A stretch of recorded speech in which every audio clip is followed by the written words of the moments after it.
Hola, hoy en Gente Activa, un divulgador científico. Es licenciado en Física y máster en Física Avanzada por la Universitat de Valencia. Nuestro invitado de hoy, como digo, divulgador científico por diferentes canales, podéis seguirlo por radio, por sus redes sociales, canal de YouTube, y muchos otros ámbitos de comunicación. Además, tiene un lenguaje muy coloquial que hace que los que no entendemos nada de física podamos aprender con cosas que él nos explica, que además se adaptan, como él nos va a decir muchas veces, porque la física está en todas partes, se adaptan a nuestro día a día. No me alargo mucho más, tengo muchas ganas y 1000 preguntas que hacerle a nuestro invitado de hoy. Empieza Gente Activa.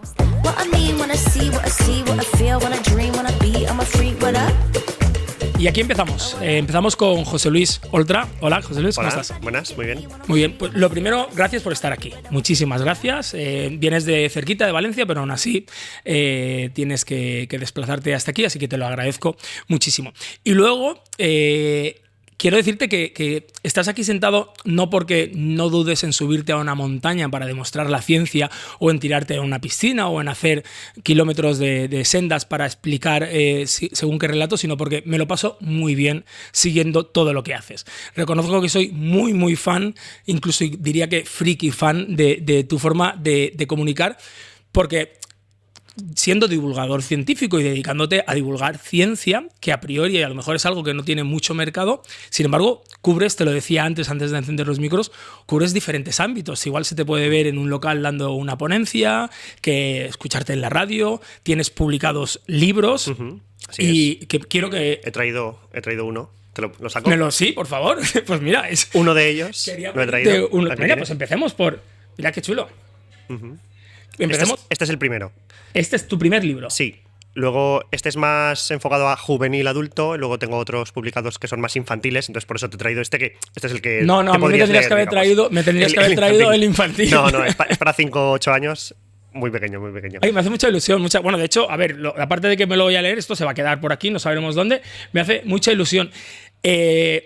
Y tiene salida. O sea, a mí me sorprende porque, claro, mismo en televisión o, digamos, en los prime times o en los contenidos de divulgación más mainstream, digamos, a lo mejor la ciencia no está en primera línea y, sin embargo, me parece muy útil. Ahora te comentaré cosas que me han pasado entrenando incluso en la montaña. ¿Hay interés por la ciencia o no? Hay interés por la ciencia. Parece que no, pero realmente, o sea, solo por las cifras de redes sociales, no solo las mías, sino la de muchos compañeros que divulgan ciencia en redes sociales, yo no llego, por desgracia, pero hay gente con millones de seguidores. Entonces, interesa. Realmente, aunque luego igual no se le dé el espacio, como comentas, en la televisión, en la radio, en los medios así más oficiales, digamos, donde pues necesitas que te den un espacio para estar ahí. Interesa, sin duda. Bueno, pues entonces vamos a lanzar un reto. Ahora, desde ahora te van a poder seguir en nuestro canal en YouTube, en nuestras redes sociales y en tus redes sociales, que ahora me explicarás el nickname de tus redes sociales, pero a ver si próximamente te vemos en una televisión hablando como tú hablas. Por ejemplo, explicaste de una forma muy sencilla, y te pido que vuelvas a explicar en tus redes sociales, cómo podemos calcular de una forma relativamente sencilla la altura de una montaña sin un pulsómetro, que parece que sin la tecnología ya no sabemos salir a entrenar, no podemos salir a entrenar. Y tú pudiste localizarlo además con una montaña muy nuestra, de los que vivimos aquí en la Safor, que fue el Mondúber. ¿Cómo medimos la altura del Mondúber? Claro, comentas lo del pulsómetro. Y también se podría utilizar simplemente utilizando mapas, ¿no? Con elevación y tal, utilizando tu GPS o lo que sea. Pero claro, hace 100 años eso no existía. Y la gente ya medía la altura de las montañas. Y hace 1000 también. Entonces es matemática básica de la de los griegos de la antigua Grecia, de la que se da bueno, no sé en qué curso se da, pero en primero de la ESO. Y es básicamente la intuición que ya tenemos de que tú cuando estás lejos de un edificio o de una montaña se ve pequeñito, y cuando te acercas se ve más grande, ¿no? Tiene sentido, porque te has acercado, entonces ocupa más parte de tu campo visual. Pues ese ángulo que forma, digamos, el edificio o la montaña en tu visión, en el primer momento cuando estás lejos y en el segundo momento cuando estás cerca, pues si tú sabes cuánto te has acercado y sabes el primer ángulo y el segundo, es decir, sabes cuánto te has acercado, eso es básico, ¿no? Porque cuentas los pasos, por ejemplo. Y luego sabes, pues si antes era pequeñito y ahora es súper grande, los comparas con la fórmula matemática correcta, etcétera, y de ahí sacas la altura. Es Es así. ángulo más cercano versus ángulo más pequeño, ¿no? Más pequeño, exactamente. Hay una fórmula que enfrenta esos Que dos relaciona los ángulos dos, con la distancia distancia. de medición de cada uno de esos ángulos. Exactamente. Y es fiable, o sea, los GPS nos dan... Sí. Es fiable. Para el Mondover, claro, eso es... La formulita esa te daría la altura relativa desde el punto en el que estás, ¿no? Entonces, bien. claro, yo no medí el Mondover desde la playa, desde el nivel vale, del mar. claro. Yo estaba un poquito dentro de la tierra, estaba igual a 50 metros sobre el nivel del mar, y me salió la medida, creo que eran 800 apenas metros, más los 50, porque yo tenía 850, que creo que son los que tiene el Mondover, 843, me suena que es. Sí, es que sobre el nivel a del lo mar. mejor el mar, por lo que he visto, conozco la vía 30 entre Naranjos, donde me hiciste la medición, sí. y a lo mejor es que eso está a 50, 100 metros de altura Claro, con el nivel sí, del mar. no me acuerdo exactamente ahora. En el vídeo lo decía, en el vídeo lo especificaba, lo dejaba todo bien escrito, pero ahora no me acuerdo. Pero sí, claro, a mí la fórmula me dio un poco menos de altura del Mondover simplemente porque yo ya estaba un poquito alto, entonces ya le había sacado esa altura. Claro. Claro, de hecho es que hay muchísimas cosas que una de mis pasiones es el trail running y fíjate lo que me pasó, creo que te lo comenté ya. Cuando haces carreras de montaña, pues a lo mejor sales a 1000 metros del nivel del mar, pero haces una cima a 2500 metros, 3000. Hay carreras de montaña bastante duras, Mont Blanc, Roconublo, en Tenerife incluso hay alguna que sube Teide. Y yo llevaba unos bidones de agua que se llevan en el pecho y tú vas bebiendo y en los avituallamientos vas repostando.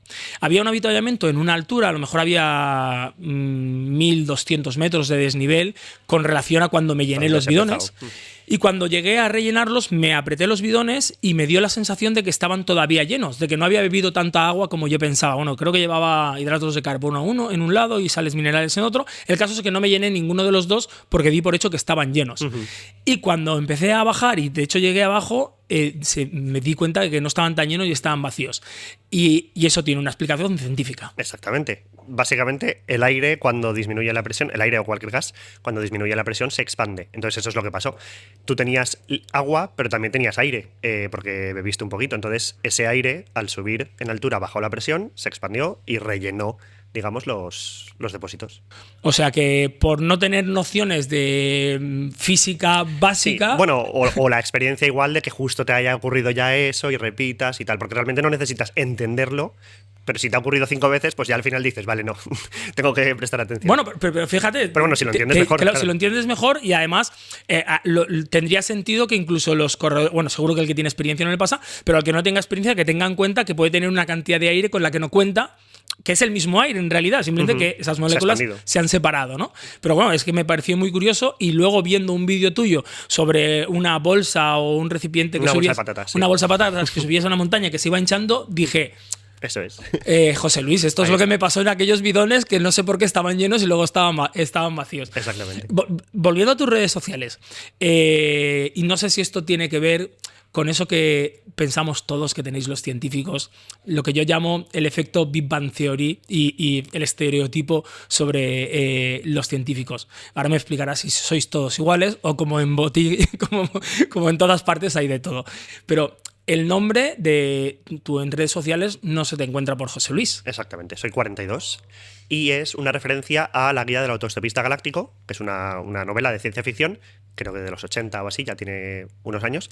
Y básicamente, bueno, trata de muchas cosas, ¿vale? Te cuenta una historia y tal, y hay un momento de la historia que es un poco extra, no es parte de la historia realmente, pero te cuenta que hubo una civilización súper avanzada, no sé qué, que construyó una supercomputadora para responder. El único objetivo, digamos, de esa supercomputadora era responder a la pregunta última sobre la vida, el universo y todo lo demás. Y te cuenta la novela que tras 10 millones de años de cálculos de la supercomputadora no sé qué, dio una respuesta y la respuesta era 42. Y se queda ahí, ¿no? Y es un poco, vale, 42 es la respuesta a la pregunta última sobre la vida, el universo y todo lo demás, pero por un lado, ¿42 qué? 42 peras, 42 kilómetros, 42 qué. Y por otro lado, vale, esa es la respuesta. ¿Cuál es la pregunta? ¿No? Porque dependerá de cuál es la pregunta, será más importante o no.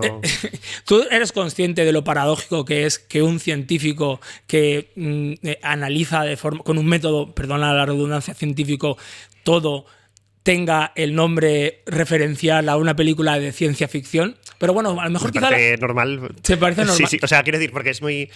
O sea, no, entiendo tu pregunta, Pero en plan que, claro, que al final intentamos sacar, si tu nombre o tu identidad o lo que sea en redes sociales y tal, pues la intentas sacar un poco de algo que la gente conozca, de la cultura pop, del no sé qué, pues Claro. para hacerte un poquito más cercano. Entonces, pues... Bueno, ahí pues está. dicho sea de paso, el que quiera encontrarte en redes sociales, 42 con letra. 42. Escrito con letras, claro. Escrito con Sí. letra 42, que es la respuesta a A el la origen. pregunta última sobre la vida del universo y todo lo demás. ¿Se lo hemos preguntado eso a una IA de última generación? Yo no, la verdad, pero debería hacerlo. Verlo, ¿no? Si nos, qué responde 42, nos vamos a quedarnos un poco. Ahora tendremos la oportunidad de preguntarle 42 qué. Ah, muy bien. Porque ahora la supercomputadora esta, Tardaba muchos años. como tardaba muchos años, 10 millones de años, pues no le, bueno, le puedes preguntar, pero espérate. Vamos antes a de hacerlo, responda. por favor. Hay Tenemos que hacerlo, hacerlo. hay que No, en serio, me parece súper curioso. De hecho, vamos al estereotipo del científico, Big Bang Theory. ¿Sentís esa presión sobre el resto de la población cuando, por ejemplo, cuando yo soy entrenador y muchas veces pues estoy en cualquier ámbito lúdico festivo y muchas veces me preguntan, pues es que quiero perder peso, ¿qué tengo que hacer? Y a lo mejor tú estás, no sé, en un local a las 2 de la mañana con ruido y dices, bueno, hablemos el lunes cuando entre a trabajar. ¿A ti están constantemente analizándote Sí. y preguntándote sobre cosas de la vida del día a día? Sí, o sea, claro, ocurre que como eres científico, como eres físico, como eres experto en algo, igual la gente se piensa que ya sabes de todo y que tienes respuesta a ¿no todo. sabes de todo? No, lamentablemente no, ojalá, pero lamentablemente no. Ni sé de todo, ni soy un cuñado que aunque no sepa de todo hace como si lo supiera, ¿no? Intento, o sea, algo que intento dejar muy claro, claro, en los vídeos de 1 minuto no da tiempo, porque hablo de lo que sé. Para eso solo tengo 1 minuto, ¿no? Pero si es una charla o lo que sea y me hacen una pregunta que no sé la respuesta o que la ciencia no la sabe porque aún no hemos llegado ahí, no me importa decir no lo sé o no lo sabemos. Es más inteligente, incluso porque es parte de... Es más inteligente, incluso más honesto conocer lo que no conoces. Lo que no conoces, exactamente. Y sobre los estereotipos, pues eso, nos ocurre que al pensar que eres científico, pues piensan que sabes de todo, o al tú decir, sí, pues me gusta, soy físico. Vale, pues te voy a preguntar sobre la última teoría que un señor dijo en no sé qué, tal, no sé cuántos. Y claro, no lo sabes, no lo conoces, no conoces todos los últimos avances de tu campo, la última noticia que han dado de no sé qué, pues igual has oído hablar de ella, pero no la conoces al detalle. Entonces, pues bueno, eso está ahí. La pregunta trampa, o sea, hay gente que va a pillarte haciéndote la pregunta trampa. Sí, no, o igual que ellos han... Porque claro, tú al final puedes ser físico, pero te puedes especializar en astrofísica, en la física de partículas, en ciencia de materiales, yo que sé, en 1000 cosas, ¿no? En claro, hay infinidad de campos. Claro. Si tú eres experto en una de esas, no sabes tanto sobre las otras, lógicamente. Entonces, si tú, por ejemplo, imagínate, eres experto en ciencia de materiales, pues sabes mucho sobre, pues eso, materiales, estructuras cristalinas, yo qué sé, y demás. Y te preguntan, no, pues es que han salido un descubrimiento de un agujero negro en no sé qué galaxia, no sé qué.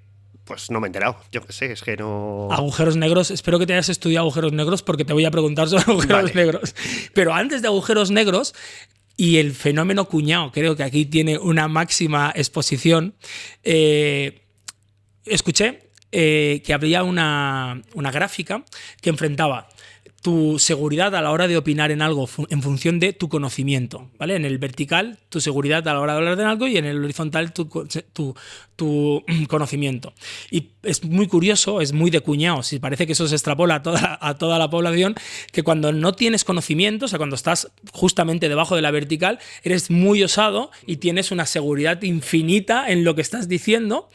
Y esto me llevará al tema que te voy a introducir, pero cuando empiezas a aprender sobre algo, tu confianza desciende en vertical y acabas teniendo muy poca confianza porque te das cuenta de que no sabes nada y luego conforme pero jamás alcanzas a tener la seguridad que tenías, por mucho conocimiento que alcances, jamás tenías el nivel de conocimiento que tenías cuando no sabías nada.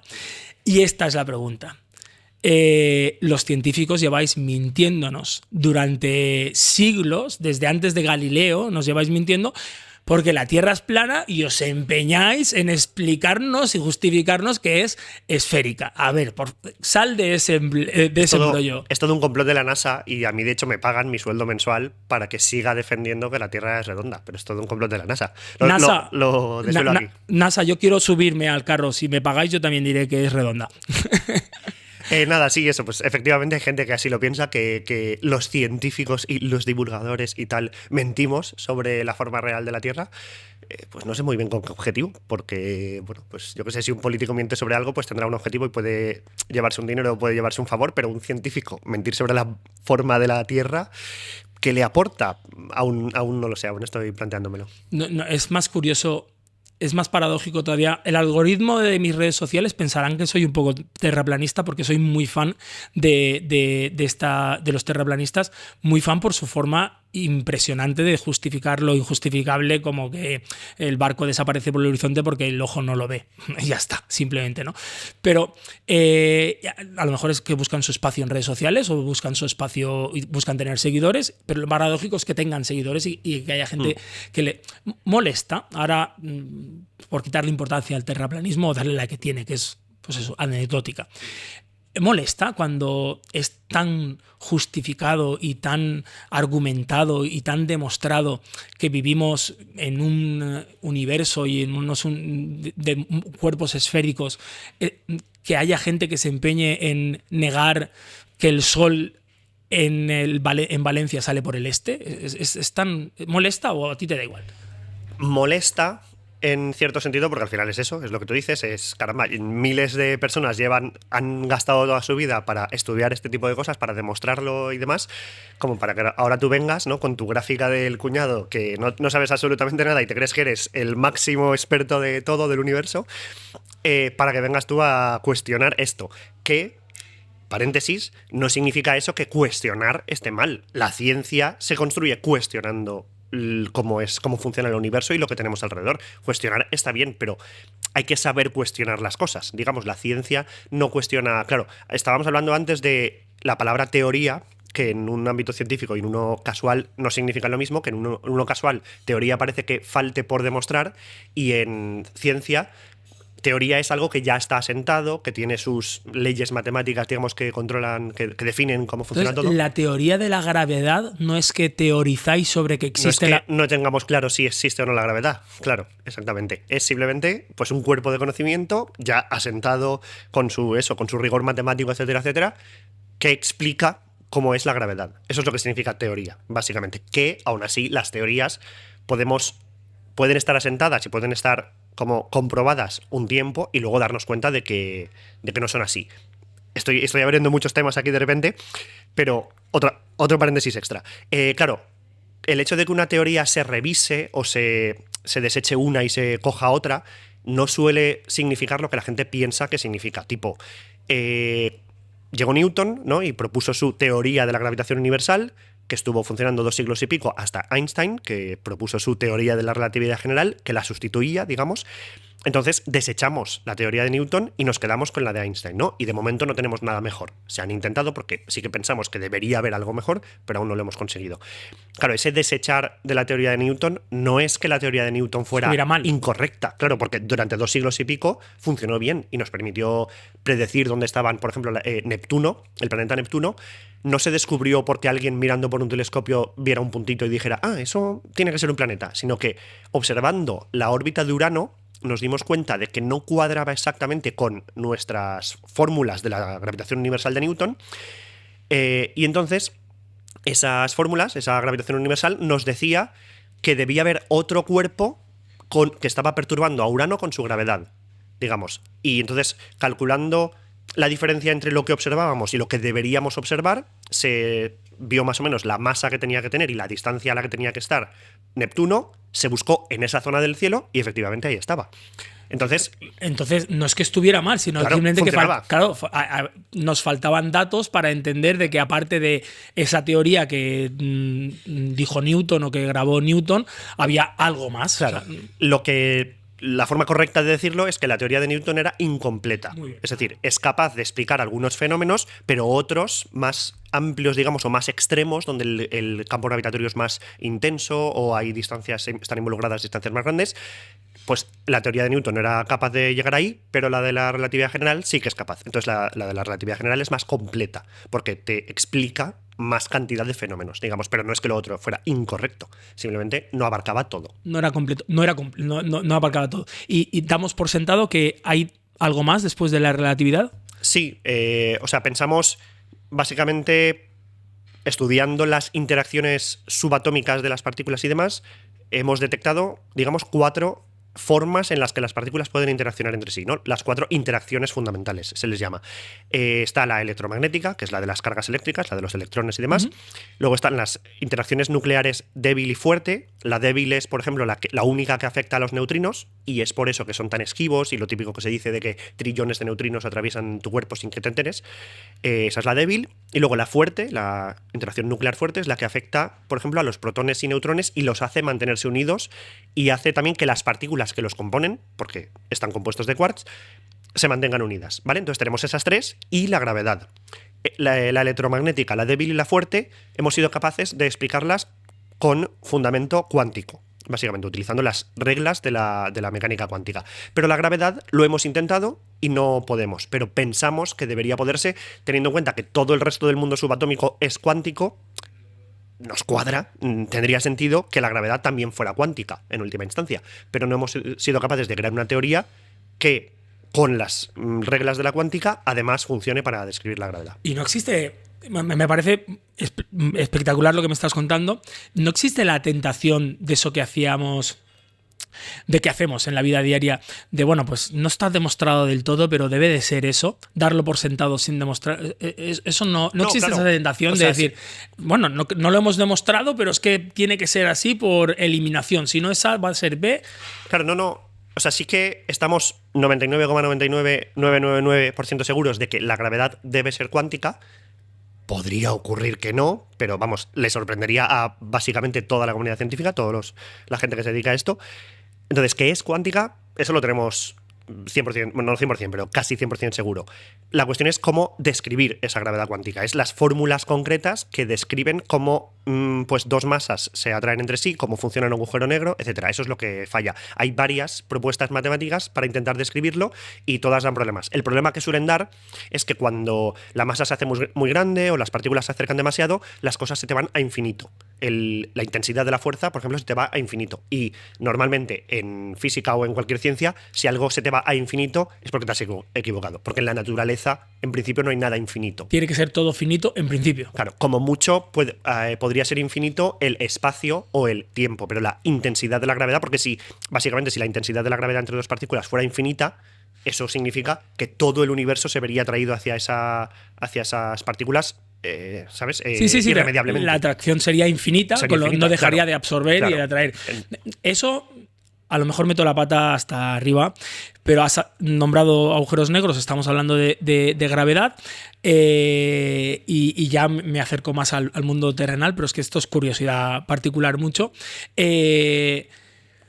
Porque en todas las películas de ciencia ficción o de viajes interestelares desde Star Trek, de hecho creo que en Star Trek lo llaman motor de curvatura cuando sobrepasan la velocidad de la luz, y escuché el otro día en un podcast que está relacionado directamente la curvatura del espacio-tiempo con poder superar la velocidad de la luz, y que también eso sería un agujero de gusano, y que del otro lado pues tenemos un agujero negro que son cosas totalmente diferentes y que no tiene nada que ver. ¿Puedes explicar para mí, que yo lo entienda, qué es un agujero de negro y qué es un agujero de gusano? Bueno, un agujero de gusano es una región del espacio que une 2 agujeros negros, básicamente, y por la que en teoría podrías atravesar sin pasar por el espacio intermedio que une a esos 2 agujeros negros. Es decir, tienes un agujero negro, imagínate, en nuestra galaxia, y tienes otro agujero negro en otra galaxia, pues se supone podrías más o menos como meterte en el agujero negro, salir por el otro agujero negro de la otra galaxia sin atravesar el espacio que separa las 2 galaxias, ¿no? Sino que pasarías... Claro, es un poco abstracto de explicar. No, pero yo creo que te acabo de entender.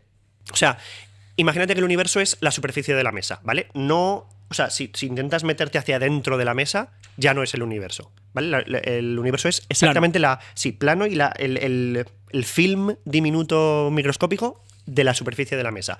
Aquí hay una galaxia, aquí hay otra. Digamos, para viajar de una a la otra, pues tendrías que recorrer esa superficie de la mesa. Pero si ahora la superficie de la mesa fuera un folio, es el típico ejemplo que se da, ¿no?, en las películas y tal, y lo pliegas, lo doblas, lo arrugas, no sé qué, no sé cuántos, puedes como salirte del universo, que es en este ejemplo de aquí sería flotar, Sí, sí, sí.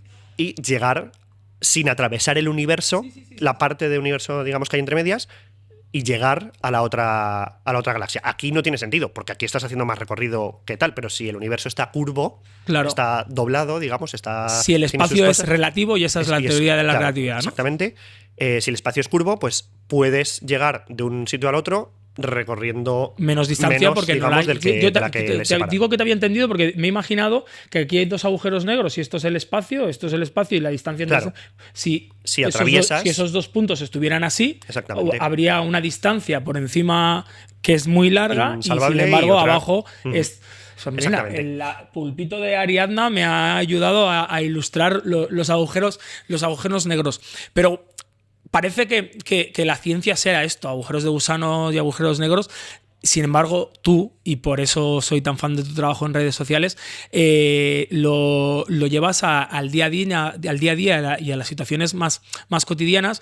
Y bueno, un día estabas caminando por la montaña, creo que era, y había no sé si te pasó así, había un avión y había una estela de un avión y decidiste explicar algo que creo que no hay un niño que no haya mirado al cielo, bueno, a lo mejor un adulto también, haya visto el resto el resto que deja el avión, la estela que deja el avión en el aire, y que todos hemos dicho 1000 teorías. Son trozos de avión que se están cayendo, es el tubo de escape del avión. ¿Qué es esa estela?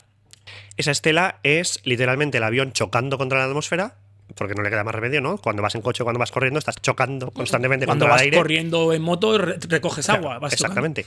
Es el avión, que es una cosa muy grande y que va muy rápido, va igual a 800-900 kilómetros por hora, chocando contra la atmósfera, y al chocar está provocando la condensación de las moléculas de agua que hay suspendidas en el aire y formando esas nubecitas, por eso, condensando esas gotas de agua, digamos, y se quedan ahí en suspensión. Al aumentar la presión, aumenta la temperatura y por eso las condensa. No, la temperatura no. Es que, claro, normalmente pensamos en que el agua, el hielo, el agua y el vapor, o sea, los cambios de estado ocurren por la temperatura, pero también pueden ocurrir por la presión. Eso es lo que me falla. Realmente, claro. Si tú, por ejemplo, tuviéramos aquí una campana de vacío, ¿vale? De estas que es típica mampara así de cristal, y tú le puedes como extraer el aire, y tuviéramos un vasito de agua, si le extraemos suficiente aire, al final ese agua empezará a hervir. Claro. A la temperatura 20 grados que estemos aquí. Claro. Porque se separan esas moléculas porque claro, se crean un vacío. Claro, vacías esto y entonces el agua llega un momento que le sale más rentable saltar, digamos, y ocupar ese espacio que se ha quedado ahí vacío que quedarse. Y cambia de líquido a gaseoso por descenso de presión. Por descenso de presión a 20 grados. Tú tocas ese agua y no te quema, porque está a 20 grados. ¿Y por presión llegaría a congelarse? Y por presión puede llegar a congelarse. Claro, no es que en todos los... O sea, hay unos rangos, digamos, en los que si esto ocurre así, igual a... No me lo sé, ¿vale? La gráfica exacta no me la sé, pero tipo, si tú tienes agua... ¿No te lo sabes todo? No, otra vez. Si tú tienes agua a 80 grados, insisto, no me lo sé exactamente, entonces igual lo que estoy diciendo no es correcto, pero para que se entienda. Si tú tuvieras agua a 80 grados, daría igual la presión a la que la pusieras, no se congelaría. Pero si tú tienes agua a 20 grados, si aumentas mucho la presión, entonces sí que puede congelarse. ¿Vale? Hay unos rangos. O sea, sí que hay un juego entre presión y temperatura. Hay un juego, exactamente. Muy claro, bien. claro. Y sí, supongo que también dependerá del líquido o del líquido en concreto que estés cuerpo usando. del que estemos hablando, Claro, del claro. elemento del que estemos hablando. Las presiones serán mayores o inferiores. Claro, eso es fácilmente entendible. Claro, el alcohol no se evapora a la misma temperatura que el agua, por ejemplo, se evapora antes y por eso, digamos, cuando usas el gel hidroalcohólico típico, pues haces así y enseguida se te seca porque ese alcohol se seca antes. Entonces lo de los aviones, en ese caso es por presión, realmente. Bueno, ahí arriba hace frío, hace bastante frío, ¿no? A los, 5 o 10 kilómetros que esté el avión circulando. Pero en ese caso es por presión. Es básicamente porque el avión se está chocando contra la atmósfera y... Todas las cosas chulas que nos habíamos inventado sobre los aviones es una reacción química que pasa constantemente, que es la condensación del gas. Bueno, física, realmente. Física no es química, física, gas, nubes, condensación, agua, llueve, o sea, es algo que pasa a diario. Pero esto me lleva a algo. Yo hice paracaidismo, digo hice porque hace tiempo que no salto, y cuando te tiras de un avión sientes un poco todo esto que te estás... Por ejemplo, una vez atravesé una nube y te empapaste. noté cómo me mojaba, ¿no? Pero bueno, hay una serie de cosas para los paracaidistas que son nuevas antes de ser paracaidista, que son la velocidad relativa, lo de que los objetos da igual no importa su masa, si no cambian el rozamiento, aceleran hasta cierto punto. Y esto es difícil de entender, pero luego cuando lo vives, cuando eres paracaidista, te tiras de un avión y pones la postura adecuada, aceleras hasta que dejas de acelerar. La pregunta es, ¿por qué? Yo en este caso creo que lo sé, pero necesito...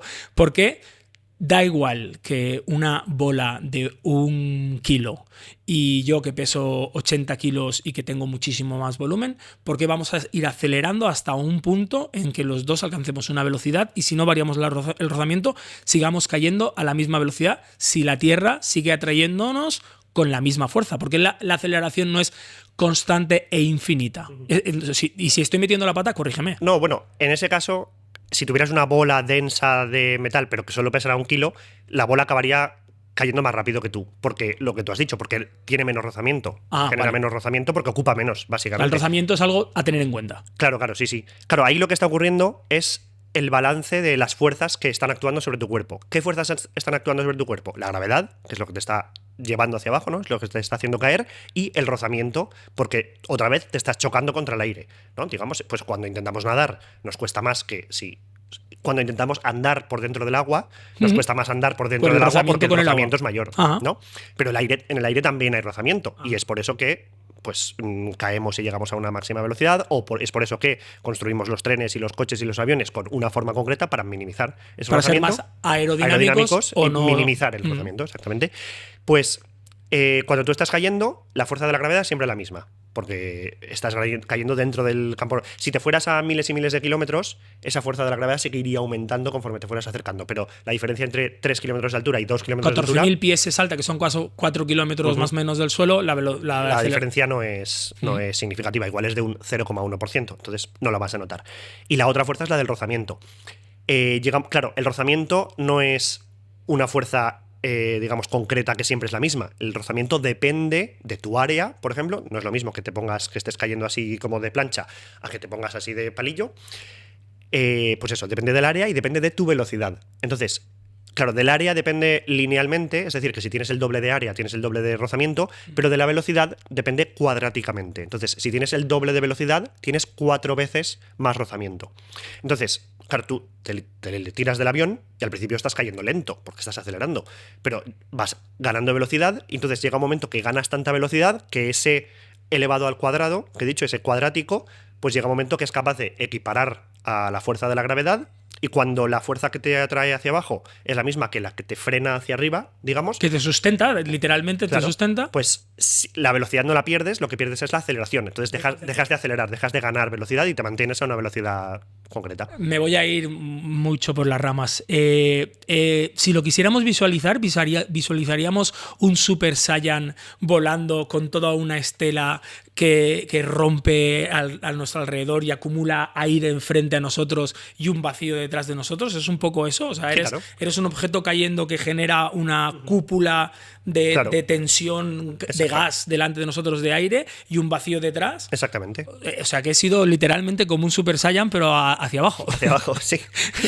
Sí, eso también es lo que ocurre cuando pasa el bus rápido por la calle y hay unos papelitos en el suelo y se los lleva y se van los papelitos detrás del autobús, ¿no? Digamos. Es verdad, claro. Porque el bus está creando también ese vacío detrás suya. Y se enganchan. Y los papelitos, eso atrae el aire que hay alrededor y los papelitos se enganchan a ese aire. Eso es la razón por la que los ciclistas en el pelotón hacen formación, y cuando estás en... O las aves cuando están volando en... no sabía que lo hacían por eso. También, claro. Sí. Las Vs que forman las aves es por eso. Es para minimizar el rozamiento del aire. Y hacen como los ciclistas, se van rotando Sí, exactamente. Sí, las aves... bueno, no soy biólogo, ¿vale? Entonces no soy experto en aves, pero básicamente hay aves que están volando miles de kilómetros seguidos sin parar. Igual están varios días seguidos volando y duermen mientras vuelan y tal. Entonces, para que descanse el que está el primero y tal, van rotándose y el que está a la cabeza no siempre es el mismo. O sea que no hemos inventado nada los humanos con el ciclismo, no hemos inventado nada con nada. Estaba todo... De hecho, lo de las aves, o sea, es que hay dos ya analogías. Hay un entrenamiento muy típico para preparar maratones. Si tú haces una primera maratón, seguramente, bueno, la siguiente, pero cualquiera que ha hecho maratones o 10.000 o medias ha entrenado a series. El entrenamiento de series, igual me estoy equivocando y si alguien me ve que me equivoco, que me corrija. El entrenamiento a series no lo saca un preparador físico ni un entrenador, sino hay un biólogo que estudiando las migraciones de las aves, no sé en qué zona de América del Sur, se da cuenta que a cierta hora del día se levantan y hacen círculos en un parque enorme, no sé, el Doñana de Argentina, no sé qué parque es, no lo recuerdo, no tengo los datos. El caso es que a ciertas horas, durante un par de meses antes de la migración norte-Suramérica, sur-Norteamérica, hacían estas series, se levantaban, daban una vuelta, se asentaban, se levantaban, daban una vuelta. Entrenaban, básicamente. Entrenaban, básicamente. Hacían series a un ritmo y velocidad más alta de lo que luego iban a migrar. Entonces se dio cuenta que había una relación directa entre contra más rápidas eran esas series y menor era el descanso entre series, con la capacidad que tenían esos individuos de luego migrar en más o menos tiempo y el índice de supervivencia de esos individuos. También hay animales que fallecen. Entonces le debemos a los pájaros el circular en pelotón en bicicleta y el entrenamiento de series, para empezar. Y tiene sentido, claro. No lo había pensado, que lo que hacen los pájaros es lo que hacen los ciclistas. Yo no soy ciclista, pero lo notas cuando vas el cuarto en un pelotón. Peladeas. Le das al pedal, voy a quitar la palabra, le das al pedal mucho menos que el que va adelante. Y es también creo que recientemente bueno, yo lo he visto cuando era pequeño, no lo veía, pero ahora sí que lo he visto, que a veces hay ciclistas como que se intentan tumbar sobre el sillín. Sí. No sé si es muy habitual. Sí. Se intentan poner así como de son descensos, Superman, en descensos. exactamente. Que eso también es lo mismo, es para reducir el rozamiento. Tú al final, si vas en una bici tipo de paseo, que vas con todo el torso así erguido y tal, tienes mucha superficie, mucha área que está chocando contra ese aire. Si te pones de Superman, digamos, pues tu área es básicamente tu cabeza y tus hombros, disminuye mucho y puedes bajar mucho más rápido sin pedalear. Sí, de hecho, yo siempre he dicho que esa postura, que es la del contrarrelojista, pero exagerado, esa postura tiene dos finalidades. Una, bajar mucho más rápido, y la otra, aumentar tus posibilidades de darte un bofetón y no contarlo. Yo es que soy muy miedoso para eso, pero sí, en efecto, se hace eso y se nota, sí. Asusta. Claro, al final tienes razón, la ciencia está en todas partes. Sí. Y desde el primer coche, la primera bicicleta y los niños. Y esto me recuerda un tema que te vi, que te tirabas dentro del agua para hablar de la propagación del sonido, creo que era. Y tiene otra vez que ver con el medio, con el rozamiento. O sea, el aire. No es el rozamiento, pero tiene que ver con el medio. ¿Y cómo afecta? O sea, básicamente el sonido son ondas mecánicas en el sentido de que son cosas chocando contra cosas. Concretamente, en el aire son moléculas de aire, de oxígeno, nitrógeno, etcétera, chocando contra otras moléculas.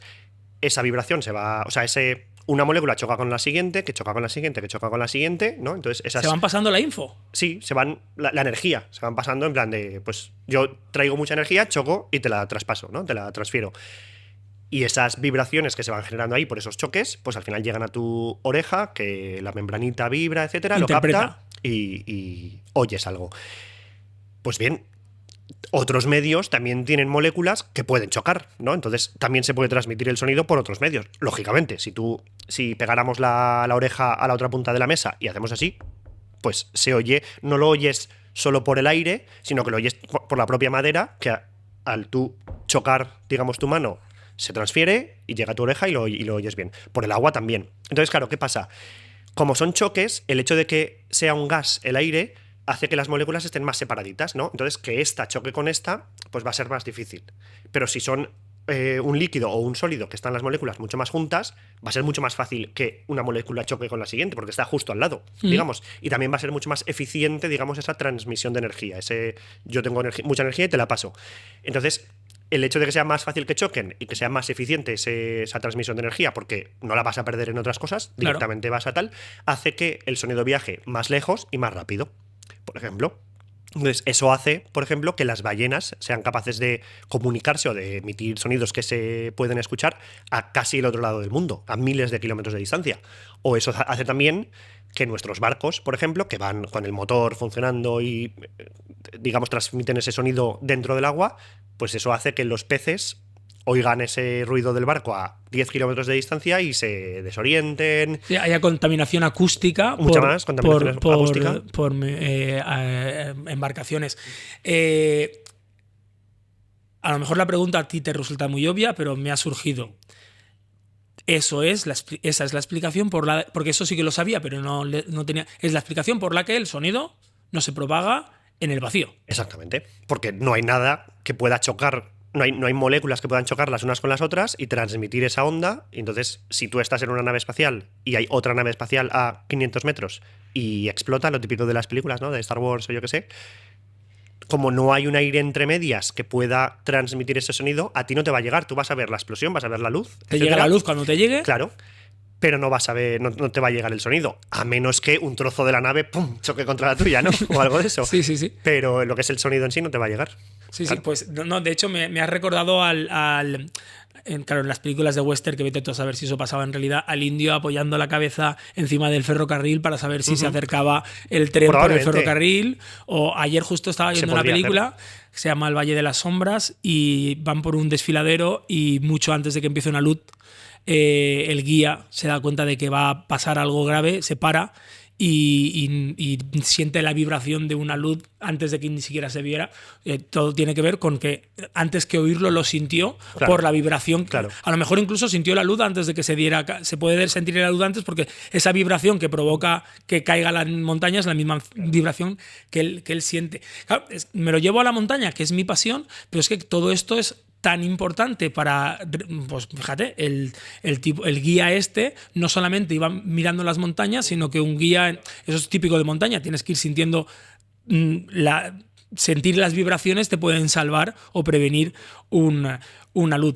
Y ¿crees que como divulgador científico, porque te he visto que lo utilizas mucho, no sé si es porque te gusta hacerlo así, porque crees que es útil, crees que el salir a la montaña, moverse en el medio ambiente, hacer senderismo, meterte en una gruta, tirarte a una piscina, ¿crees que esas cosas de la actividad física que son más, que están como más de moda, es más mainstream, ¿no? Está más en boca de todos tener actividad física, ¿te ayuda a hacer más accesible la divulgación científica o te pones la mochila y te vas a la montaña y se te ocurre hablar de ciencia simplemente porque se te unen dos pasiones? Un poco las dos, realmente. O sea, es algo que me gusta, entonces pues ya que lo hago y me gusta y tal, pues me gusta contarlo y como mi nicho y mi tema de conversación en redes es ese, pues lo cuento a través de eso, ¿no? Digamos.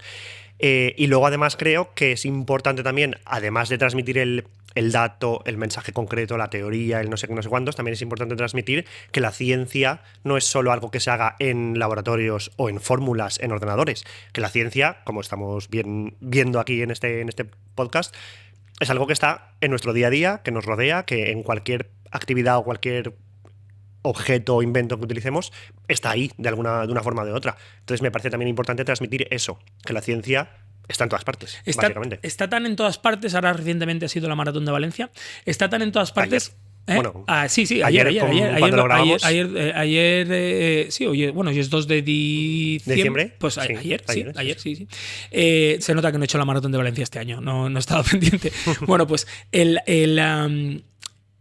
existe el dopaje desde hace muchas Olimpiadas, mucho tiempo, pero ahora hay un concepto que está muy de moda, que es el dopaje tecnológico, haciendo alusión pues ya en un momento a los bañadores que mejoraban el rendimiento de los nadadores, pero ya a día de hoy con un tipo de zapatillas que mejoran la reactividad del suelo y te impulsan hacia adelante y demás. O sea, eso es ciencia al servicio del alto rendimiento deportivo. O sea, ahí también estáis los científicos metidos al máximo en el rendimiento.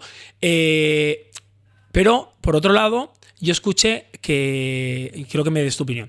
Yo escuché que el primer cyborg, si nos basamos en el dopaje tecnológico y en la ayuda exógena de la ciencia para mejorar nuestro rendimiento, podemos decir, sin que nos puedan llevar la contraria, que el primer cyborg fue el primer homínido que cogió un palo para defenderse de algo, porque ese palo era alta tecnología para su ciencia y para su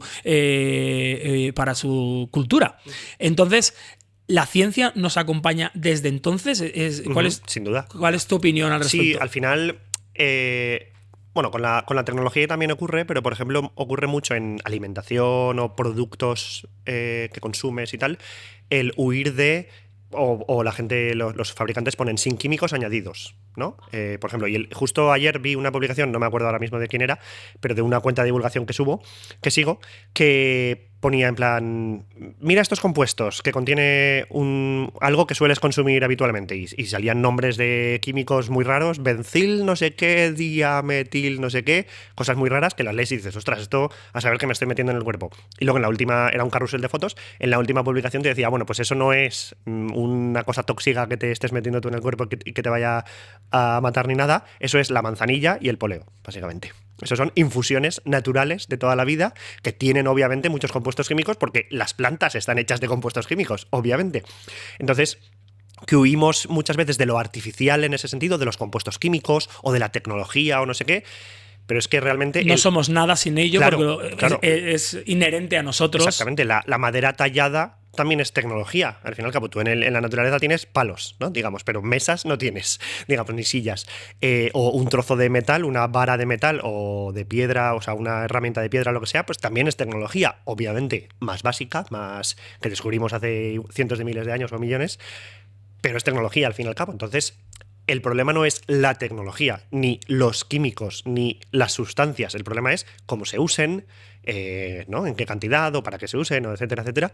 Entonces, es importante no tener, creo que se llama eso quimifobia o quimicofobia o algo así, que es en plan la gente que huye de los compuestos químicos tal igual, sin entender que el H2O también es un compuesto químico. Es un compuesto químico. El problema no es los químicos, el problema es qué sustancias concretas o cómo se utilizan o cómo... Me acabas de recordar, y ahora vamos a entrar en tu actividad física, porque también por eso estás aquí, pero me acabas de recordar que la ciencia...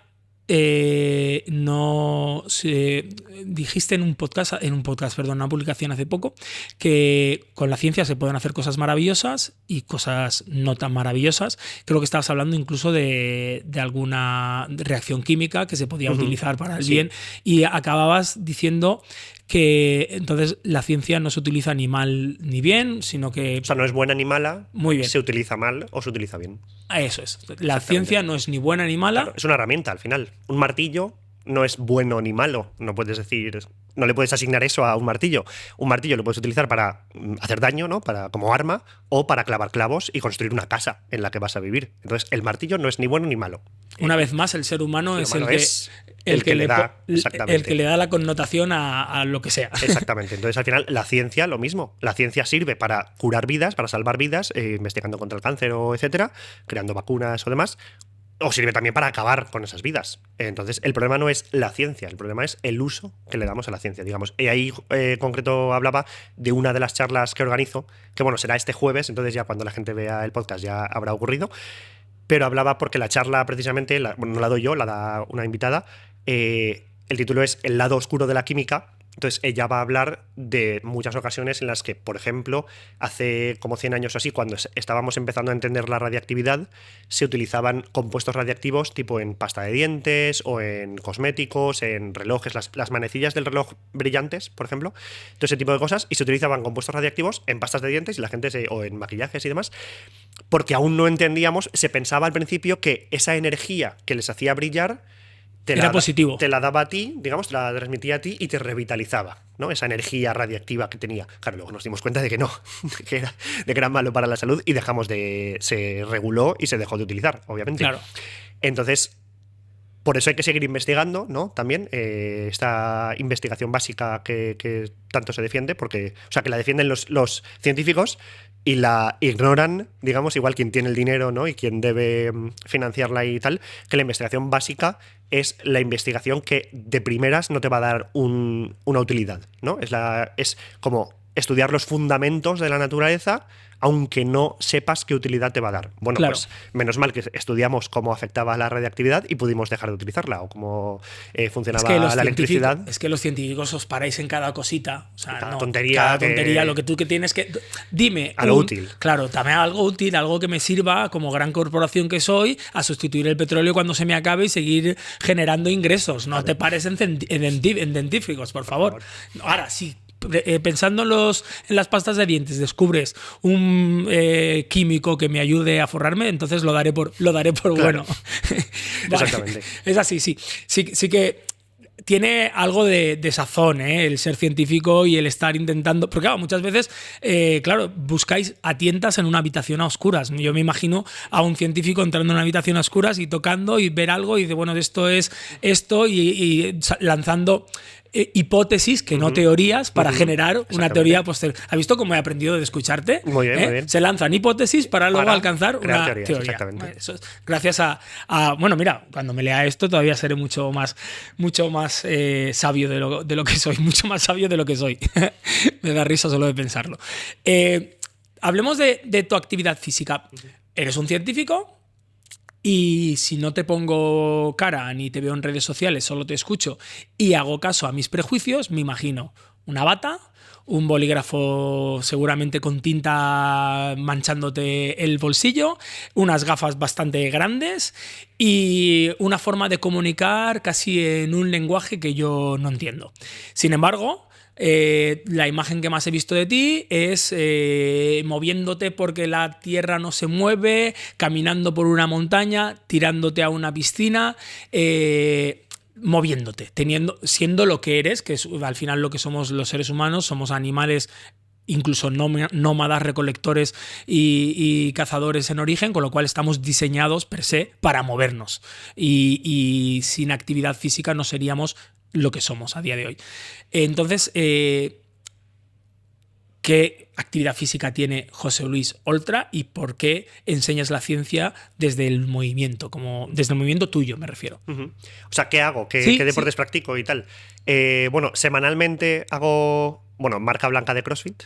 ¿Cómo se llama esto? ¿Entrenamiento funcional? Sí, entrenamiento funcional. Exactamente. Bueno, a ver, marca blanca. Marca blanca porque no es marca Sí, CrossFit, no es pero- CrossFit, pero bueno, es un tipo de. El entrenamiento funcional es un entrenamiento que, como hace el CrossFit, cruza diferentes disciplinas, de manera que los gestos y los movimientos, los ejercicios que haces, involucran diferentes grupos musculares y cadenas musculares con diferentes intervalos de intensidad, que es algo que ha hecho muy bien el sistema CrossFit.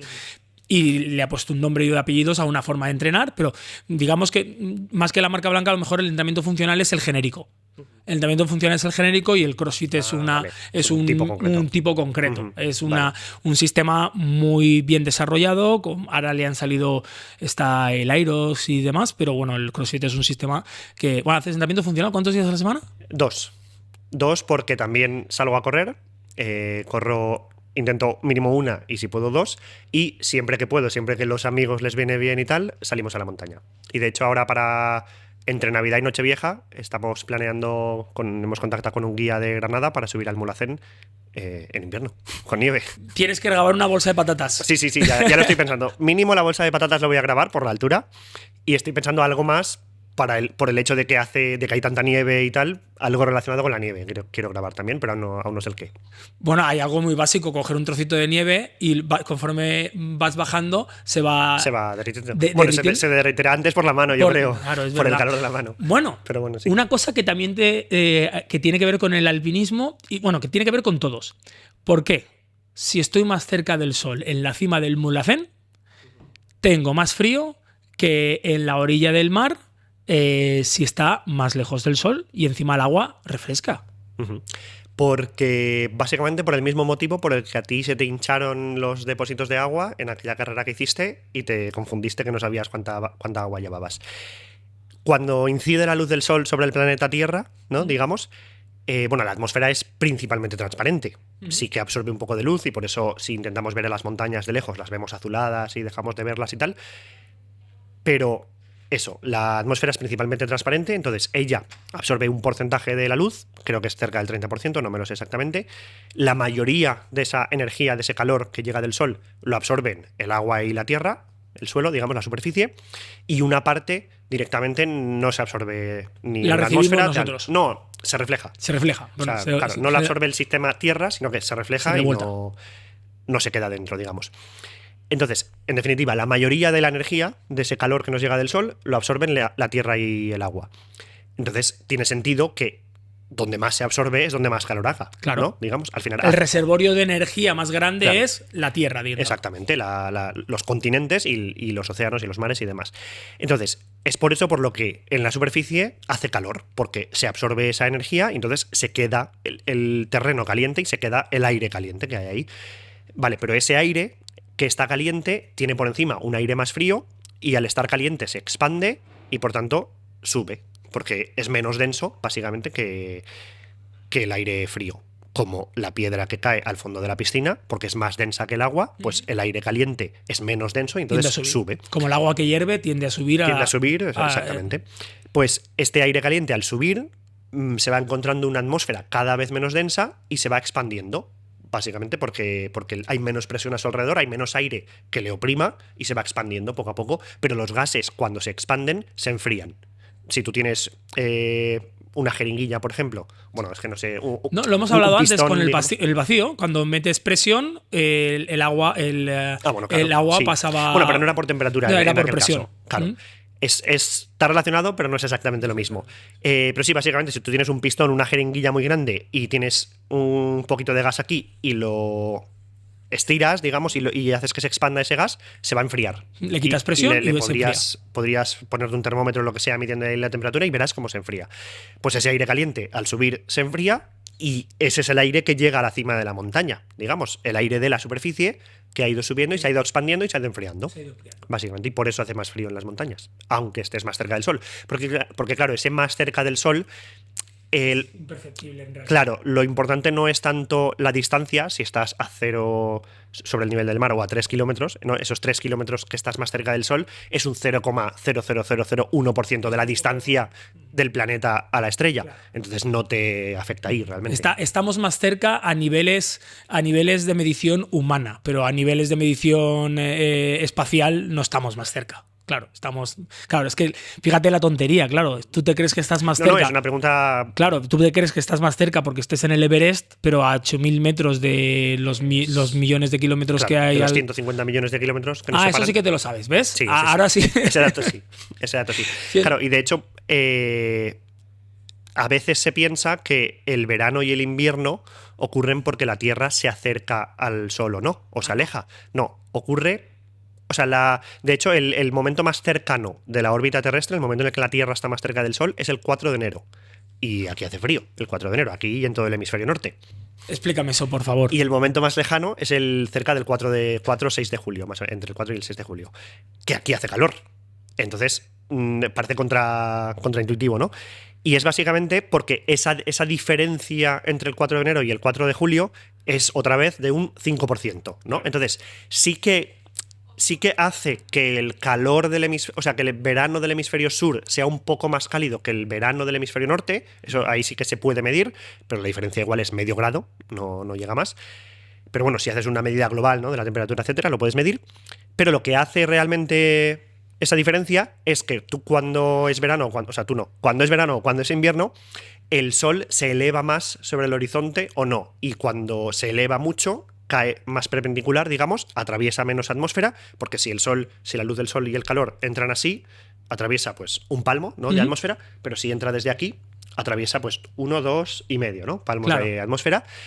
Esa atmósfera hemos dicho ya que absorbe parte del calor, entonces parte del calor se queda ahí. Recibimos menos temperatura. Claro, y si está justo arriba recibimos más calor, porque absorbe menos la propia atmósfera, y esa es la diferencia. En verano está más alto el Sol y incide directamente, y en invierno está más. O sea que es literalmente o justamente es el ángulo en el que recibimos la temperatura, no la distancia desde la que la recibimos, porque la fuente de calor en términos relativos está prácticamente a la misma distancia. he de confesar, te lo prometo, que tenía si me preguntas, te digo que es porque estamos más cerca y más lejos del Sol y resulta que es contraintuitivo total. Pero claro, es que hablamos de distancia y una vez más a nivel astronómico sería el contexto a nivel astronómico. Es un porcentaje 8 pequeño, kilómetros claro. no tiene nada que ver de distancia del Sol. Normalmente acabo el podcast hablando de la actividad física del invitado, que es la razón por la que estás aquí, porque aparte de varios científicos que sigo, me gustaba tu forma de la actividad física y además me acabas de demostrar que no vales para coprotagonista en Big Bang Theory porque no eres serías el rarito del grupo. O sea, dentro de Big Bang Theory, unos se irían al club de no sé qué, de algo que hagan los científicos de Big Bang Theory y tú te irías a hacer CrossFit. Eres el rarito. También me iría a mis cosas frikis. ¿Ah, sí? Últimamente, por ejemplo, estoy viciadísimo a un juego que ha salido de cartas coleccionables de Pokémon y estoy viciadísimo. Entonces, yo también tengo mis cosas frikis y mi anime y mis libros de fantasía y mis cosas. Pero además, no es incompatible, yo creo. El estar en tu entonces casa lo que hay domingo... que hacer es en las próximas temporadas de Big Bang Theory, si las hay, es que alguno empiece a hacer CrossFit. Claro, pues mira, voy a hacer intrusismo profesional, voy a meterme dentro del mundo de la ciencia, voy a decir que los becarios o los científicos que estén en las universidades estudiando, que saquen alguno, pues haciendo maratones y carreras, porque aquí está José Luis, que demuestra que los científicos también tienen actividad física y también se cuidan. De hecho, la excursión esta que he comentado del Mulhacén que vamos a hacer en Navidad, creo que somos 6 ahora mismo confirmados, 4 de ellos, uno soy yo, son físicos, son compañeros de la carrera. O sea que no soy yo la excepción tampoco. Es mentira. Sí. Es verdad. Es verdad. Me alegro muchísimo. No voy a ser yo, sino todo lo contrario, que no se alegre de que ese estereotipo sea mentira, ¿no? De que el estereotipo de que el científico es un friki que no sale un ratón de laboratorio, porque además estudiáis la vida. Entonces, si no tenéis una vida tipo, eso es más difícil estudiar la vida. Pero bueno, digo que suelo acabar aquí, pero y no le he dedicado tiempo todavía. Somos valencianos los dos, estamos en diciembre del 24 y no hace nada. Hemos vivido una desgracia, no sé lo de cerca que te ha pillado a ti, me refiero a familiares cercanos. Realmente no cerca. Yo tampoco tengo, pero bueno, muy cerca de aquí, a 30 kilómetros. De hecho, te ha sido más difícil desplazarte a Gandía de lo que hubiera sido. Hubo una catástrofe que nos ha afectado, como digo, a todos, con una cantidad de víctimas enorme. Y bueno, estoy hablando de la Dana, que ha pasado en el sur de Valencia ciudad. Al norte de aquí, de Gandía, estamos en el Hotel Borgia, en Gandía. Y nada, muy nada de aquí, pues hubo una crecida de agua debido a una dana. A los creadores de contenido se nos pasó, pero yo pasé una semana muy mala intentando aportar todo lo que pude. Pues eso, con camiones, cada uno hemos ayudado como hemos podido. Y creo que en la comunidad de divulgadores hubo como un parón, no se sabía muy bien si seguir haciendo nuestro trabajo o no. Creo que tú fuiste valiente tirando de lo tuyo, no dijiste, pues bueno, yo soy científico y voy a aportar. Creo que hiciste una publicación que me pareció muy correcta, explicando de forma científica que era una dana, y creo que al final dejabas entrever que, aunque era algo muy normal debido a la situación, al calentamiento global, era algo que iba a aumentar de probabilidades de que se repitiera y de virulencia cada vez que se repita. Y encima lo explicabas de forma muy categórica, o sea, con mucha claridad. Explícanos esta desgracia que estamos viviendo, porque nos queda... Bueno, quiero dejar dicho que, aunque esto fue hace unos meses ya, los damnificados por la dana van a necesitar ayuda durante muchos meses. Entonces, si sirve de algo y estás escuchando este podcast en diciembre del 25, que sepas que seguramente en Valencia hay gente que sigue necesitando ayuda, con lo cual quiero hacer un llamamiento. De hecho, en nuestras redes sociales, en las redes sociales de Gente Activa Podcast, en el canal de YouTube, tenemos links para hacer donativos si alguien quiere darlos. Perdona que me meta, pero quiero decirlo porque si alguien ve esto desde Australia y quiere sensibilizarse con los damnificados por la dana, tenemos en nuestras redes sociales enlaces para sumarse a las ayudas. Pero dicho esto, explícanos, ¿qué es una dana? ¿Por qué es una dana? Bueno, antes has comentado lo del parón que hubo y tal. O sea, bueno, se puede apreciar hubo como 2 semanas o así desde la dana que no publiqué nada hasta ese vídeo. Y claro, en ese momento no me apetecía hablar de los agujeros negros, las galaxias, las partículas, no sé qué. Muy bien, entonces, el vídeo que tenía que sacar, digamos, era hablando de la ciencia o lo que pudiera aportar yo a toda la discusión y todo el debate que ha podido haber después, ¿no? De los orígenes o las causas, etcétera, o el papel del cambio climático en todo eso. Y me lo comentaba mi novia, y realmente viéndolo luego, efectivamente es así, que se me ve. O sea, yo normal soy un chico así, ¿no? Alegre. Estás afectado. Tal. Se me ve en el vídeo que estoy como, no me apetece hacer este vídeo, pero lo voy a hacer para contribuir un poco a toda la conversación. Se me ve un poco más pocho, digamos, de lo normal. Pero bueno. O sea que sí, que efectivamente que nos ha afectado a todos de una forma o de otra, realmente. ¿Qué es una dana? Una dana es algo que realmente no tiene por qué causar lo que ha causado. Digamos, es un fenómeno atmosférico que, si se une a otras cosas, provoca lo que ha ocurrido en Valencia. A veces, o sea, quiero decir aquí también varias cosas. La prensa, los telediarios y demás, el hecho de que una palabra se ponga de moda, un término científico, lo que sea, a veces, bueno, no es que, en este caso no es que sea perjudicial, pero puede llevar a confusión a la gente. ¿Se trivializa el nombre o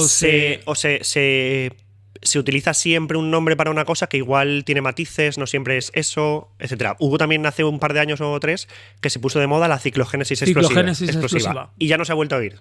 Seguirán ocurriendo, y ocurrían hace 50 años, pero el problema no es científico, el problema es informativo, realmente, de que se puso de moda ese término, ¿no? Estuvo un año que todo el mundo hablaba de eso, exactamente, y ya no, porque ya se ha salido de moda. Ahora está de moda la dana, digamos, el hablar de la dana, y más después de cuando yo era niño era gota fría. La gota fría, exactamente. Entonces es importante también, yo creo que a la hora de dar esa información, sobre todo desde informativos que tienen un público tan grande, que también igual se incluyan esos matices. Entonces lo voy a explicar también aquí. Una dana es un acrónimo que significa depresión aislada en niveles altos, ¿vale? Y es básicamente, bueno, tiene un poco de rollo la explicación, pero la intento hacer escueta. Por el hecho de que la Tierra dé vueltas sobre sí misma y por el hecho de que haya una diferencia de temperatura entre el ecuador y los polos, esas dos cosas provocan corrientes de aire en la atmósfera que, bueno, unas corrientes de aire que van del norte al sur o del sur al norte, ¿no? Y van, cíclicas, digamos. Bueno, varias de esas corrientes que forman células, digamos, o celdas cerradas en las que ese aire va continuamente circulando, y luego hay otra... un circuito cerrado Sí, exactamente. Luego hay otra que va un poco más al norte, que está ella cerrada y no se comunican mucho entre sí y tal.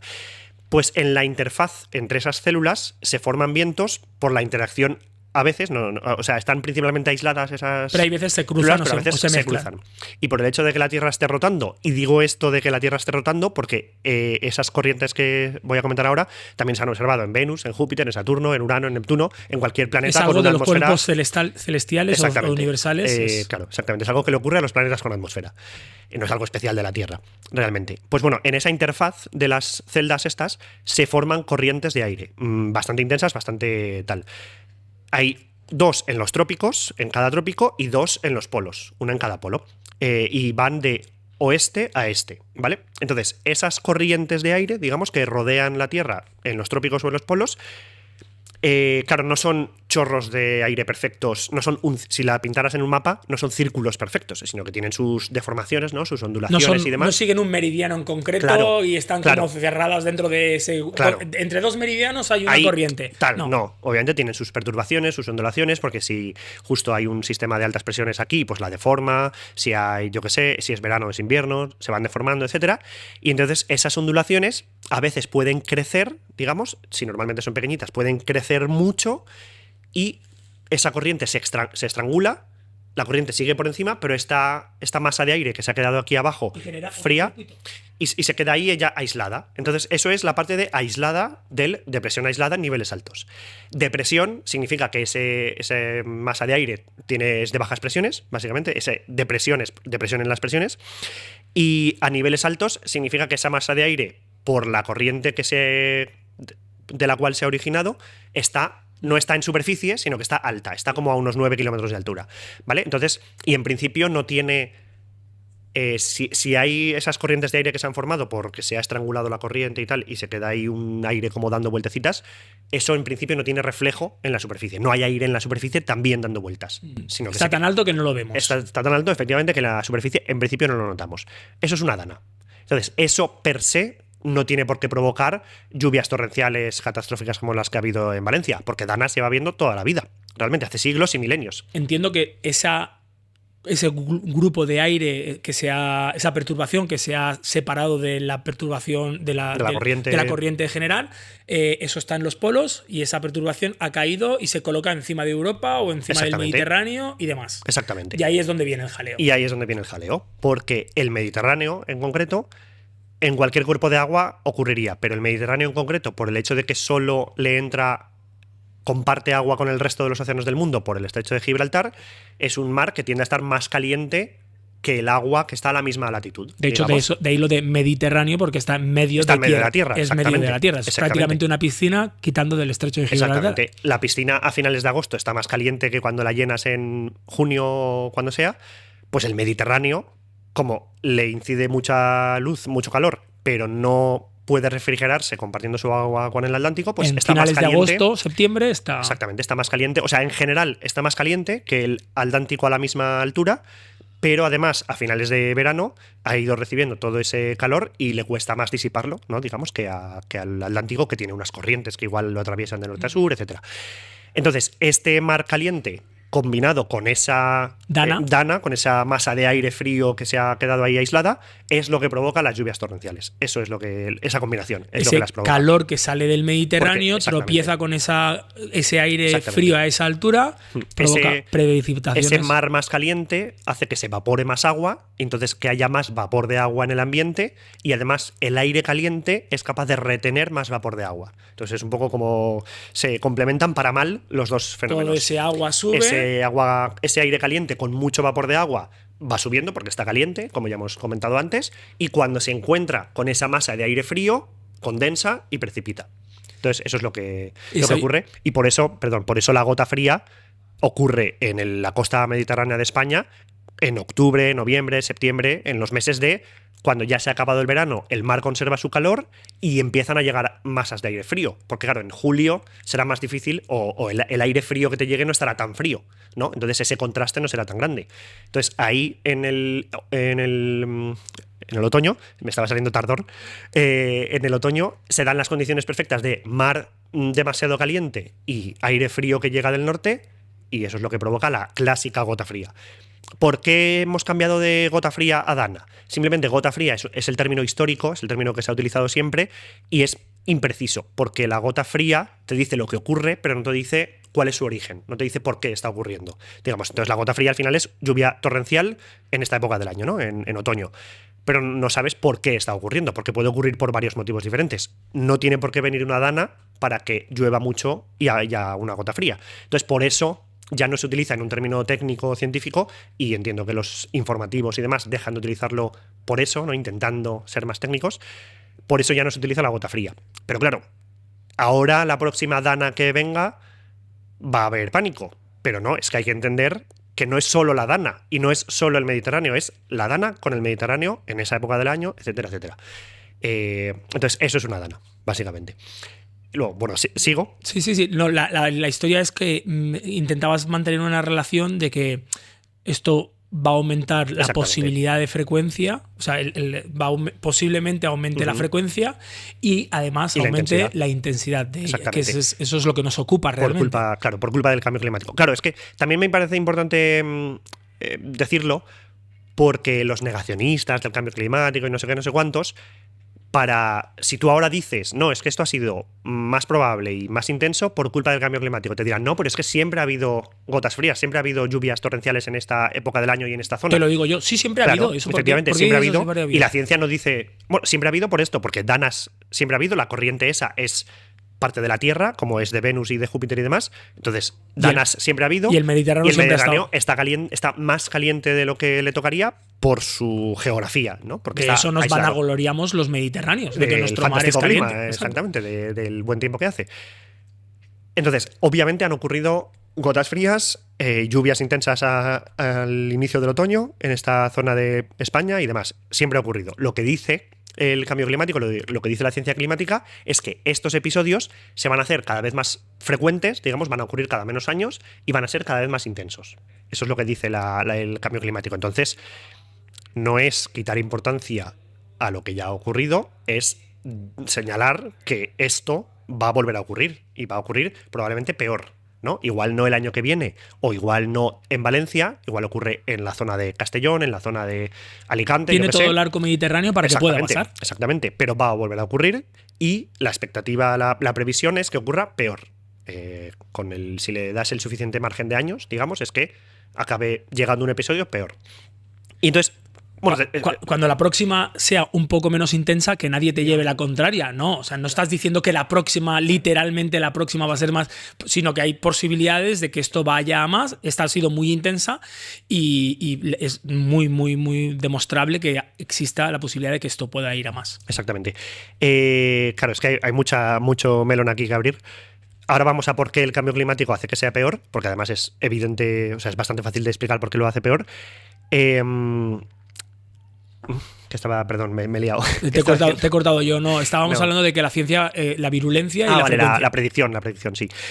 Claro, a veces parece que la ciencia deba saberlo todo y deba predecirlo todo al dedillo y etcétera, pero la atmósfera es un sistema que se dice, bueno, complejo y caótico, además, y entonces eso hace que nuestras predicciones sean difíciles de hacerlas al dedillo. O sea, hay dos tipos de predicciones en clima.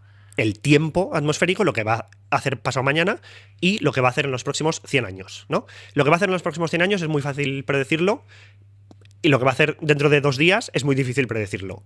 Por paradójico que parezca. No, pero entiendo el por por qué lo paradójico dices. que parezca. Porque, claro, lo que va a ocurrir dentro de 2 días es exactamente cuántas gotas van a caer, en qué lugar van a caer, etcétera. Es algo muy concreto. Lo que va a ocurrir dentro de 100 años, o sea, a lo largo de los próximos 100 años, es mucho más genérico. Entonces, en ese sentido es más fácil predecirlo. Lo que está prediciendo en la ciencia climática y lo que va a ocurrir por el cambio climático no es lo que va a ocurrir dentro de 2 días, exacto, va a llover aquí y esta cantidad, sino es que en los próximos la tendencia 10, es 50, 100 años, exactamente, va a haber porcentualmente un aumento de este tipo de tormentas con mayor intensidad, etcétera, etcétera. ¿Y por qué el cambio climático hace de esto peor? Porque hemos dicho que esto que ha ocurrido se ha provocado por la unión de Danas y Mediterráneo, pues el cambio climático afecta a ambas cosas. Afecta al Mediterráneo, obviamente, porque si hace más calor en el mundo, el globo se calienta, ¿no? El calentamiento global, pues ese mar también se va a calentar. Las noches tropicales cada vez son más frecuentes en verano. Exactamente, se va a evaporar más agua, va a haber más vapor de agua en el ambiente, y esto que hemos comentado antes de que sube ese vapor de agua y caen lluvias torrenciales, pues va a ocurrir más. Lógicamente es bastante evidente en ese sentido. Pero es que las danas también van a ser más probables por culpa del cambio climático, porque esta corriente que estábamos diciendo que circula alrededor de los polos, que no es perfecta, que tiene sus ondulaciones y demás, el cambio climático la hace más inestable, hace más probable que se rompan meandros, como si fuera un río. Tiene como meandros de un río. Literalmente como si fuera un río. Es exactamente el mismo principio físico que como si fuera un río. Los ríos, o sea, los meandros de los ríos no se forman en la ladera de la montaña empinada, se forman en las llanuras. Cuando el río circula lentamente, tranquilamente, va poco a poco, porque justo el río circulaba por aquí y aquí hay una roca. Eso le desvía, le crea ya un poco de movimiento, entonces el río empieza a curvarse, siempre va a haber imperfecciones, ¿no? En el terreno, lo que sea, empieza a curvarse, se va curvando. Pues ahora que coge la curva, al ir hacia el otro lado, coge esa energía, ¿no? Y va formando cada vez más curva, se va formando las curvas, y esas curvas al final, pues ocurre un meandro que a la corriente le sale más rentable saltarse. Pero no meandro. Lo hace porque... O sea, no, al principio no, pero cuando ya se erosiona todo, en la unión, a la corriente le sale más rentable seguir recto que recorrer todo el meandro. Y deja aislado ese meandro. Y deja aislado, exactamente. Y eso es exactamente lo de las danas. Es exactamente el mismo principio físico ocurriendo en un río, en una tierra, o ocurriendo en una atmósfera, ¿no? Sí, el agua... El río genera una curva, pero el agua sigue llegando a esa curva chocando de frente. Claro. Llega un momento que sí que erosiona el camino recto y ya ha dejado lo que era el meandro con un circuito aislado del propio río. Lo bueno que tienen los meandros es que no se pueden mover. El meandro está ahí, anclado, y ya está. Será un laguito, se secará, lo que sea. Las danas, la atmósfera del gas, sí que se puede mover. Entonces, pues de la misma forma, lo que estamos haciendo los meandros he dicho que se forman en las llanuras, ¿no? Porque es donde el río puede explorar más espacio a su alrededor, ¿no? Digamos. Entonces, la llanura atmosférica climática estaba inclinada. Entonces esos meandros más difíciles. Era poco probable que se formaran. Pero lo que estamos haciendo con el cambio climático es que, bueno, estamos viendo, no tenía por qué ser así, o sea, no era evidente que iba a ser así, pero estamos viendo que es así, que los polos se están calentando más rápido que el Ecuador. Entonces, la diferencia de temperaturas, que hace un rato he dicho que era parte de lo que... Una parte era la rotación de la Tierra y otra la diferencia, el gradiente de temperaturas entre polo y Ecuador. Esa diferencia se está igualando, digamos, no se va a igualar, va a hacer más frío en los polos que en el Ecuador, pero va a reducirse esa diferencia. Entonces eso lo que está haciendo es que la ladera esa de la montaña por la que circula el río se está aplanando, entre comillas. Entonces está haciendo más probable la formación de meandros o la formación de danas, en concreto. Entonces, claro, si teníamos un año en el que el Mediterráneo estaba muy caliente, había mucho vapor de agua, pero justo no nos llega ninguna dana en un mal momento... Pues bueno, igual hay lluvias y tal, se forman nubes, se condensan y tal, pero no hay lluvias torrenciales, catastróficas. Pero si ahora cada vez es más probable que se formen danas, pues si antes, imagínate, se formaban danas que llegaban a España, porque claro, se forman danas también en China y en Estados Unidos y en el resto del global. mundo. Claro. Pues la que justo imagínate, cada 20 años llegaba una a España de media, pues si ahora se forman cada vez más a menudo, pues igual en vez de cada 20 años llegará cada 10, por ejemplo, o cada 5, o lo que sea, cada vez más. Entonces, el cambio climático afecta por los dos frentes, calentando e inestabilizando. Podéis demostrar científicamente, o sea, podéis asegurar categóricamente que esa casualidad catastrófica cada vez va a ser menos casualidad y por tanto va a ser cada vez más catastrófica. O sea, dejará de ser una casualidad para ser un catastrófico. Y bueno, supongo que ahí estará también la ciencia para ayudarnos a prevenir esas crecidas de agua y demás, porque es que, claro, lo que ha pasado en Valencia es que la gente, yo incluso escuché a un vecino decir que no nos ha pasado una dana, lo que nos ha pasado es lo que en Valencia ya conocemos por una riguá o una pantaná. Claro. O sea, no es la primera vez que ocurre. Claro, no, lo que ha pasado no es que lloviera mucho en Catarroja, Almusafes o bueno, en el sur de Valencia. Lo que ha pasado es que llovió mucho más arriba, en Chiva, y el agua se creció de forma exagerada y cayó un aumento de agua brutal. Sí, yo, de hecho, comentándolo en las semanas posteriores, en Valencia ese día llovió, me desperté lloviendo, llovió a las 7 de la mañana más o menos. Salió el sol. Exactamente, y luego salió el sol. Y claro, y en los pueblos del sur de Valencia, pues el tiempo es parecido, porque estamos a 10, 15 kilómetros. No fue un día lluvioso. Exactamente. Siquiera. Y el problema fue eso, que la gente... Claro, también es importante decir que el hecho de que ya haya ocurrido, que igual a los negacionistas del cambio climático no lo acaban de hacer esa unión, pero el hecho de que ya esto siempre ha ocurrido, esto no es nuevo, esto ya haya ocurrido, hace más grave lo que ha pasado. Porque si ya lleva siglos ocurriendo y la ciudadanía y las instituciones, los políticos, digamos, quien tiene capacidad de reformar este barranco del Pollo, prevenir, exactamente, reformar este barranco del Pollo, limpiar el cazo del Turia, lo que sea, o crear sistemas de pues, alerta o de gestión de las catástrofes, etcétera. Si ya lleva siglos ocurriendo, el hecho de que cuando vuelve a ocurrir sea tan catastrófico es doblemente grave, ¿no? Porque ya estábamos prevenidos, ya sabíamos que esto iba a ocurrir. En 2019 ocurrió al sur de Alicante, por ejemplo. Y bueno, yo me acuerdo también cuando yo era pequeño, tenía 10 años o así, que Alboraya, que yo soy de Alboraya, aunque ahora vivo en Valencia, la zona cerca de mi casa también se inundó bastante, por ejemplo. No, aquí en Gandía pasó en el 96, si no recuerdo, o en el... No recuerdo, no, mentira, en el 86. En el 86 pasó aquí en Valencia, sí. Y se hizo una remodelación del cauce del barranco de Beniopa y demás. Bueno, esto me deja así, como tú decías antes, ¿no? Un poco abajo y me gustaría acabar arriba. Me gustaría cerrar el programa con el podcast en positivo, acabar arriba, con una serie de mensajes. Uno, los científicos no vivís aislados de la vida, los científicos vivís, de hecho, insistís que vivís la vida y que la ciencia está en todas partes. Eres un científico activo y vas a organizar un viaje próximamente con... es que me ha encantado esa imagen, ¿vale? Me ha encantado los científicos de Big Bang Theory yéndose de senderismo a la montaña. Sí, porque se juntan dos mundos que que, como hemos estado hablando en el podcast, el deporte, y sobre todo el deporte de élite, vive de la ciencia y progresa a la ciencia, gracias a la ciencia, con lo cual existe una relación directa entre el rendimiento deportivo, la actividad física y los científicos. Entonces, lo último que me queda es agradecerte una vez más que hagas ese trabajo de divulgación científica y que hagas que los que somos tan profanos, tan legos en esa materia, podamos entender cosas que nos pasan constantemente.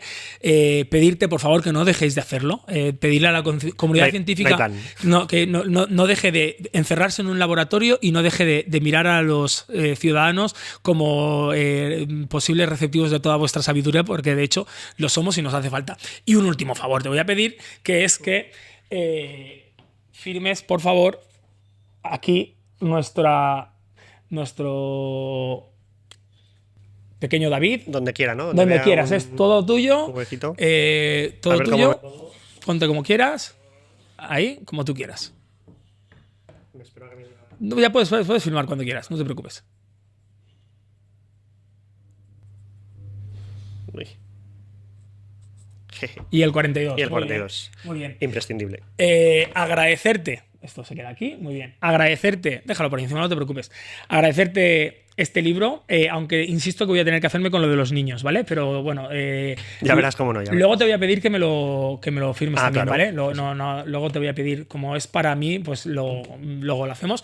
Pero bueno, el certificado de que aparte de que eres un científico, eres gente activa, es una tacita de gente activa. Si algún día te tomas un café por las mañanas o cuando sea, que te acuerdes de nosotros. Infinitas gracias, de verdad. Me gusta mucho hablar contigo porque me levanto más sabio de lo que me he sentado y eso, aparte de que no ocupa lugar, me hace mejor. Así que creo que nos has ayudado y nos ayudas a todos y a todas a ser mejores. Y bueno, a todos y a todas, muchas gracias por seguirnos en este podcast hoy con un científico, con José Luis. Gracias.